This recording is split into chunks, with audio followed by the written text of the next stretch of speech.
এই শোনো না গো, আমাদের পুতুল ডায়েরি চ্যানেলটি সাবস্ক্রাইব করে পাশে থাকা বেল আইকনটি বাজিয়ে দিও প্লিজ।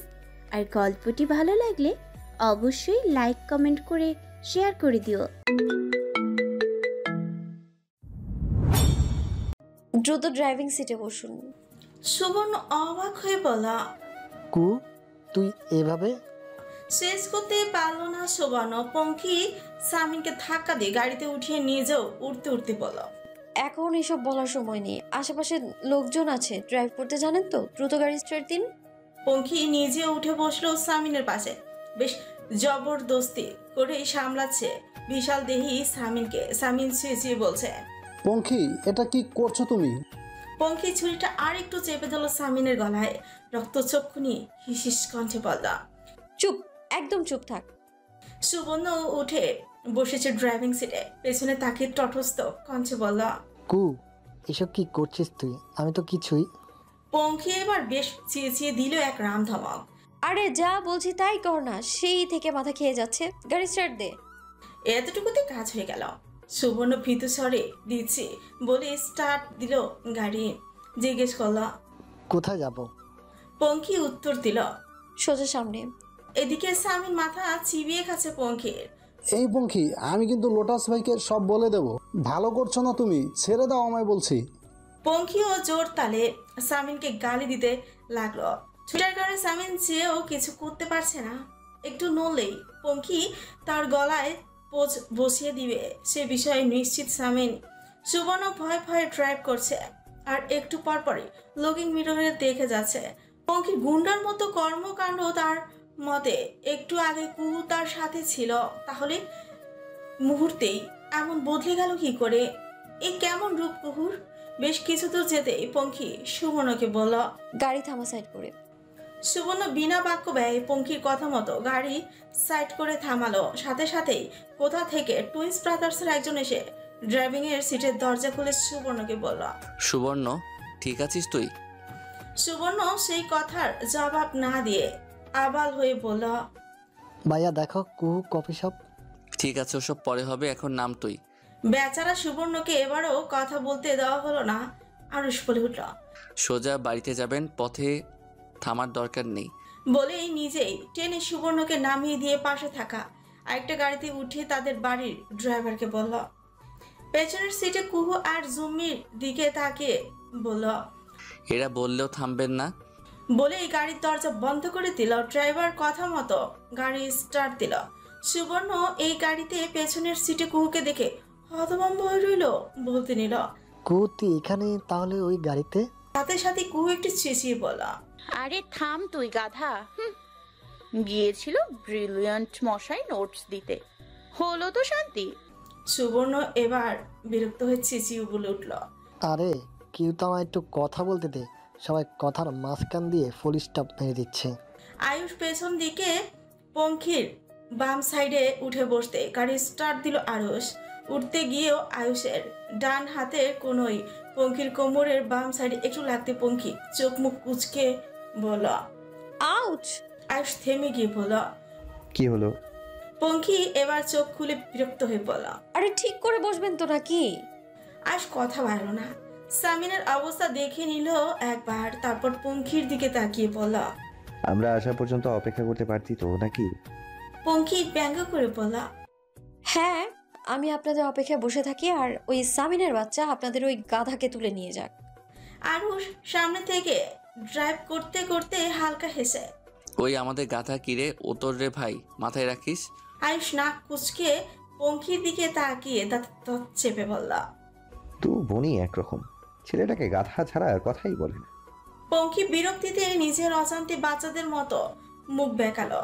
তার এমন কাণ্ড দেখে ভ্রু দুটো উঁচু করে তাকিয়ে রইল আয়ুষ।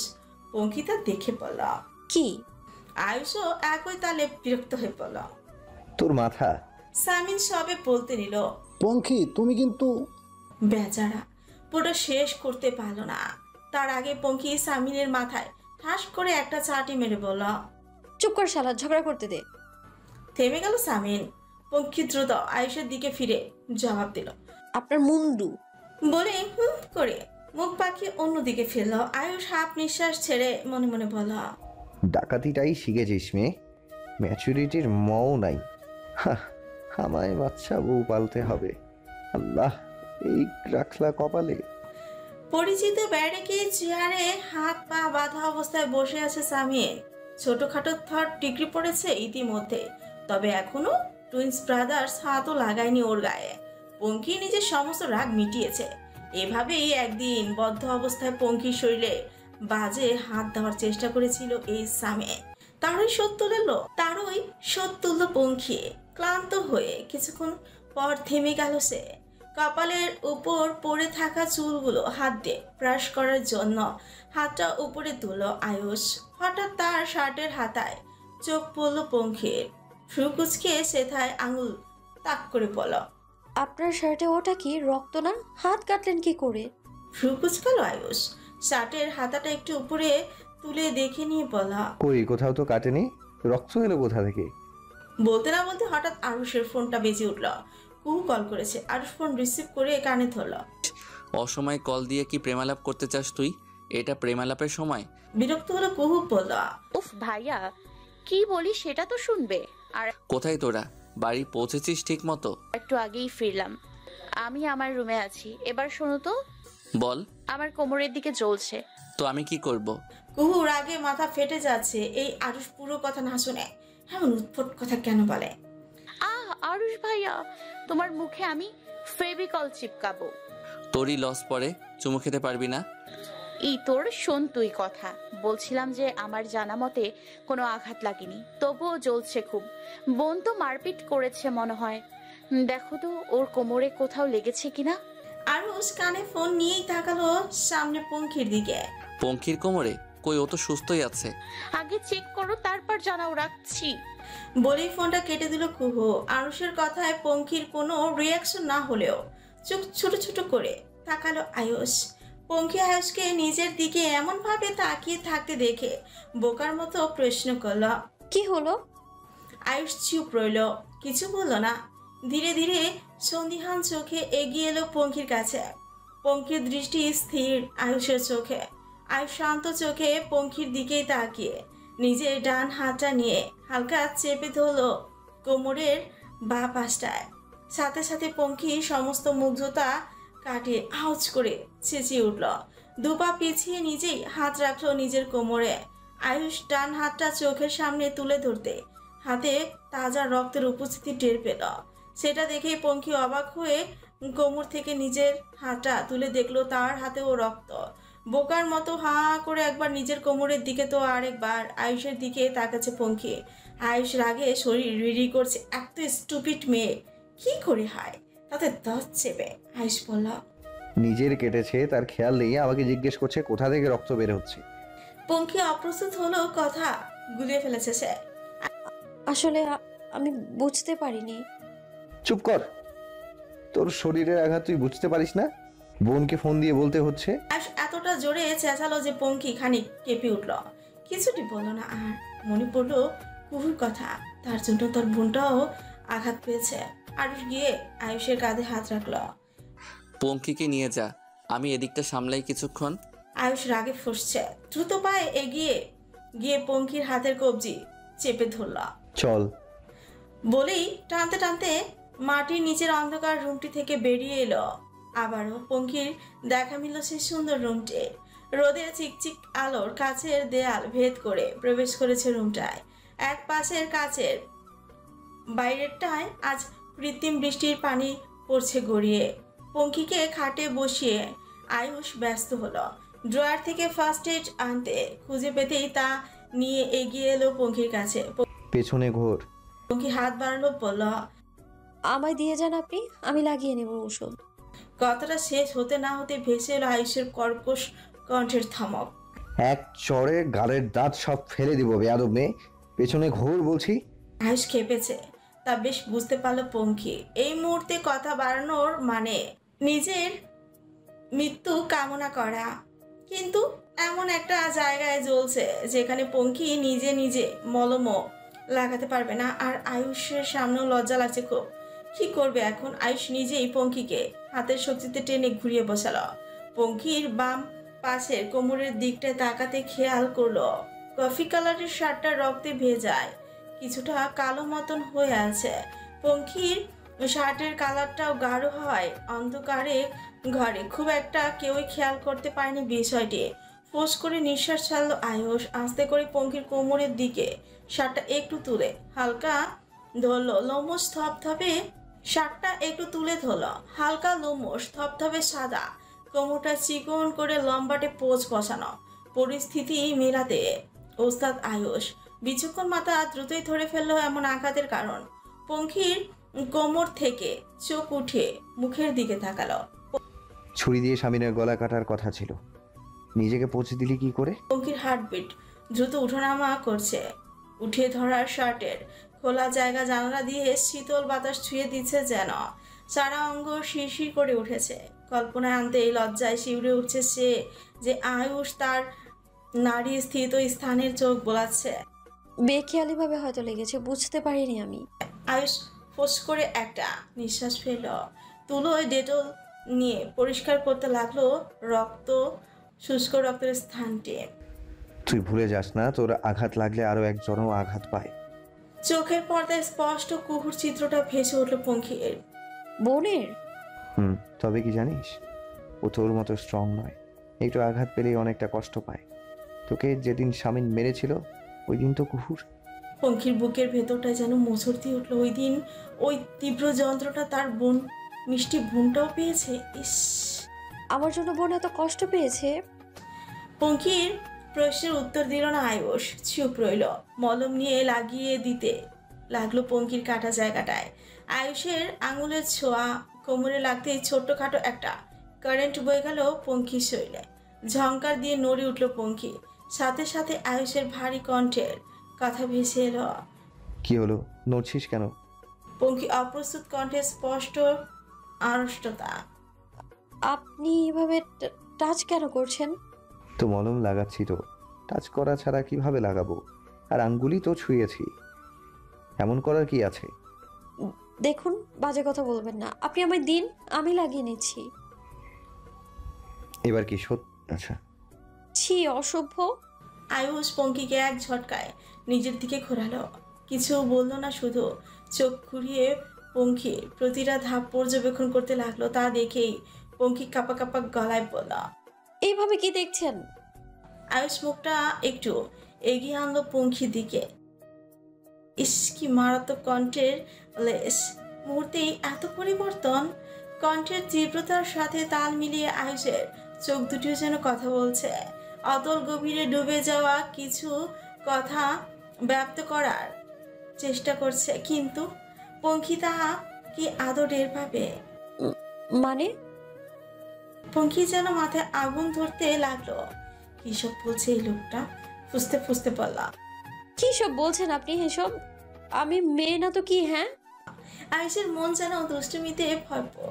ঠোঁটে বাঁকা হাসি নিয়ে চোখ ছোট ছোট করে বললা, আমি কি চেক করে দেখেছি নাকি? নির্লজ্জ, অসভ্য, এইসব কথা বলতে লজ্জা লাগছে না? ছি। আয়ুষ শান্তভাবে চোখ বন্ধ করে নিঃশ্বাস ছাড়ল। ভুল মানুষের কাছে তো আর বলছি না। পঙ্খির রাগের মাত্রা ছাড়িয়ে গেল। রাগে নিজের দু হাত এগিয়ে আয়ুষের গলা চাপার প্রস্তুতি নিয়ে বলল। আপনাকে তো আমি। আয়ুষ পাত্তা দিল না। উঠে দাঁড়িয়ে পঙ্খির বা হাত ধরে টান দিয়ে বলল, চল এবার স্বামীনের ভবলীলা সাঙ্গ করি। কুকুর বাচ্চা, তুই কি আমাকে বলবি আসল কাহিনীটা কি? সুবর্ণের কথায় নাক কুঁচকে বিরক্ত হয়ে তার দিকে একবার তাকিয়ে আবার ফোনে মনোযোগ দিল। আমি তো তোদের বড় রে বোন, সেই সুরভে বল না রে একটু। কুহু ফিরে তাকালো সুবর্ণর দিকে। সে কখন থেকে কুহুর মাথা চিবিয়ে খাচ্ছে সুবর্ণ। উদ্দেশ্য একটাই, একটু আগের ঘটে যাওয়া কাহিনী খানা খোলাসা করা। আর কতবার বলবো তোকে, ওটা আমি ছিলাম না। আর না ওখানে কোনো আমার মতো দেখতে মেয়ে ছিল। সবটাই তোর চোখের ভুল ভাইয়া। চিন্তিত হয়ে সোফার কোনায় বসলো সুবর্ণ। চোখের গোল চশমাটা আরেকটু উপরে তোল হাত দিয়ে। বাম হাত দিয়ে নিজের কোঁকড়ানো চুলগুলো চুলকাতে চুলকাতে বললা, আমি এতটা ভুল করলাম, চশমাটার পাওয়ার আর একটু বাড়াতে হবে মনে হচ্ছে। সত্যি বলছি কুহু, ওই মেয়েটা দেখতে একদম তোর মতেই ছিল, শুধু ডিফারেন্স ছিল ও ছেলেদের মতো শার্ট জিন্স পরা ছিল। Trust me. কথা বলো না। সুবর্ণ নিজের মতো ভেবেই যাচ্ছে। হুট করে কোথা থেকে দৌড়ে এসে সোফায় ঝাঁপ করে বসলো পিলো। পেছন পেছন দৌড়ে এলো জোবানও। কোলবালিশ ভালোই ভালোই বলে দে বলছি, কি করছিলি তুই আমার ফোন নিয়ে? পিলো চুপসে গিয়ে নিজের দোকান ধরে বলা। বিশ্বাস কর জোবান ভাই, আমি শুধু গ্যালারিতেই ঢুকেছি আর কিছুতেই নয়। জোবান এসে কান চেপে ধরলো পিলোর। কি দেখলি গ্যালারিতে? কে বলেছে তোকে আমার ফোন ধরতে? পিলো ভয় ভয় মিনমিনিয়ে বলা। তোর নতুন গার্লফ্রেন্ডের ছবি দেখেছি, আর কিছু না। সত্যি তো? সত্যি। জোবান ছেড়ে দিল পিলোর কান, তার পাশে আয়েস করে বসতে বসতে বলা। তা কেমন দেখলি? পিলো আর চোখে জোবানের দিকে তাকালো, তারপর মুখ বেঁকিয়ে বলা। খুবই বাজে, অত্যন্ত আমার থেকে তো সুন্দরী না? ভাব নিয়ে কথাটা বলতেই জোবান ঘাড় কাত করে তাকালো পিলোর দিলকে, কুটিল হেসে বলল। কোলবালিশ আবার সুন্দরী? কে বললো রে? এই কুহু, তুই ওকে সুন্দরী বলেছিস? কুহু তাকালো জোবানের দিকে, সেও জোবানের সাথে তাল মিলিয়ে বলল। আমার এতটাও খারাপ দিন তো আসেনি জোভান ভাই যে ওকে সুন্দরী বলবো। তো পিলো মুখ গোমরা করে বলল। কফি তুইও? সুবর্ণ ঘষা দিয়ে বলল। বেশ হয়েছে, সবসময় আমাকে কুর সাথে মিলে পচাস না। এবার দেখ কেমন লাগে। সাথে সাথে পিলোর নাক মুখ কুচকে দিল সুবর্ণকে এক ধমক। তুই চুপ কর তো গাধা, শালা লেডিস কোথাকার। সুবর্ণ পিলোকে ভয় দেখানোর মতো করে বলল। কোলবালিশ বেশি করছিস কিন্তু, ঠাম্মাকে বলবো কিন্তু। পিলো গা ছাড়া ভাব নিয়ে বলল। আব্বে যা তো। এদের সব ঝগড়ার মাঝে কুহু জোবানের দিকে তাকিয়ে বলল। তো জোহান ভাই, তোর নতুন প্রেমের বয়স কত? জোবান গা ছেড়ে হেলান দিল সোফায়। পরশুই 1 উইক সেলিব্রেশন করলাম। সুবর্ণ ফ্রু কুচকে বলল।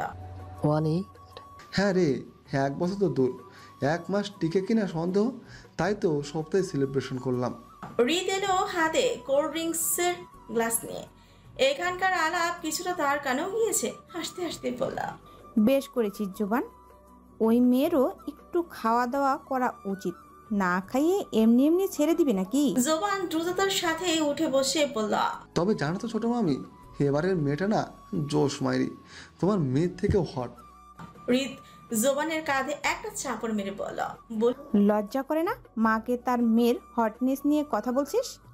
উফ ছোট মামি চিল, তুমি কি এসব না জেনে ওকে জন্ম দিয়েছো নাকি? সবটাই তো জানো। এক চোখ টিপ মারলো জোবান। এদের কথা শুনে দোয়েল আর চড়ুইও এগিয়ে এলো রান্নাঘর থেকে, হাতে সদ্য ভাজা গরম গরম চিকেন পাকোড়া। সে আর বলতে, রিত যা করতো বিয়ের আগে, আর আমাদের আহিসা ও তো কম না, তাই না বোন? দোয়েলের কথায় চড়ুই সহ বাকিরাও হাসল। রিত বলল। বড় পাখি, শুধু আমার কথাই বলবি? নিজেরা কি করতি মনে নেই? আসর একদম জমে উঠেছে। রুম থেকে বেরিয়ে এলো আহিসও বলল। সে আর বলতে, পাখিস মনে আছে ভাইয়াদের যখন প্রথমবার রেস্টুরেন্টে তোদের সাথে দেখা হয়েছিল, সেদিন তো পুরো রেস্টুরেন্টই মাথায় তুলে ফেলেছিল পাখিরা। আর কি সিনটা ছিল ওয়াও ওয়াও। সেই থেকে দুই পাখির দুটো বিখ্যাত নামও রাখা হয়ে গেছে। পিলো খুশিতে বলল। বড় পাখির নাম মিস অ্যাটম। কুহু উঠে গিয়ে চড়ুইকে এক পাশ থেকে জড়িয়ে ধরে বলল। আর ছোট পাখির নাম পাতিহাঁস। বেল বাজতে দরজা খুলে দিল সুবর্ণ। গিয়ে আবির, নিবিড়, জিসান, আয়ুষ আরো সবাই এসে গেছে। আয়ুষ আবিরের দিকে ইশারা করে বলল। আর এই মহাশয় মনে আছে বিয়ের দিন? নিবিড় এসে বুঝতে বুঝতে বলল। কোন বিয়ের দিন? কথাটা শুনি দোয়েল চোখ ফাঁকিয়ে তাকালো নিবিড়ের দিকে। তা দেখে নিবিড় আমতা আমতা করে বলল। না মানে আমাদের তো দুটো বিয়ে, সরি 2বার বিয়ে হয়েছিল, তাই আর কি। নিবিড়ের কথায় উপস্থিত সবাই হো হো করে হেসে দিল। আহিস হেসে বলল। আরে 2বার তো জবরদস্ত ছিল তোদের বিয়ে। তার বলতে প্রথমে তো জোর করে বিয়ে দিয়ে দিচ্ছিল আমাদের।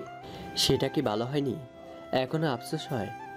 তা হয় না, তবে ভাবো তো কি অদ্ভুত বিয়ে ছিল। আবির ভাই তো টি শার্ট আর হাফ প্যান্ট পরে বিয়ে করতে বসেছিল। তুই জানিস তোকে ঠিক কতগুলো ভুলের শাস্তি দিব আমরা? আয়ুষের কথায় নড়ে চড়ে তাকালো সামিন। মুখ চোখের অবস্থা ভালো না, গতকাল থেকেই তো মার চলেছে। কি হলো জানিস? আয়ুষ ফের কথায় চোখ নামিয়ে ফেললো সামিন, ভাঙা কণ্ঠে বলল, আপনাদের সাথে বেইমানি করার জন্য। হাসলো আয়ুষ এক অদ্ভুত হাসে, মাথায় টকবকে রক্ত তার থামানোর জন্যই। হঠাৎই পাশে থাকা টেবিল থেকে ছোট্ট ইলেকট্রনিক কাঁটাটা নিয়ে চেপে ধরলো সামিনের বাম হাতের কবজি। এটা হলো তোর এই নোংরা হাত দিয়ে আমার পঙ্খিকে ছোঁয়ার ফল।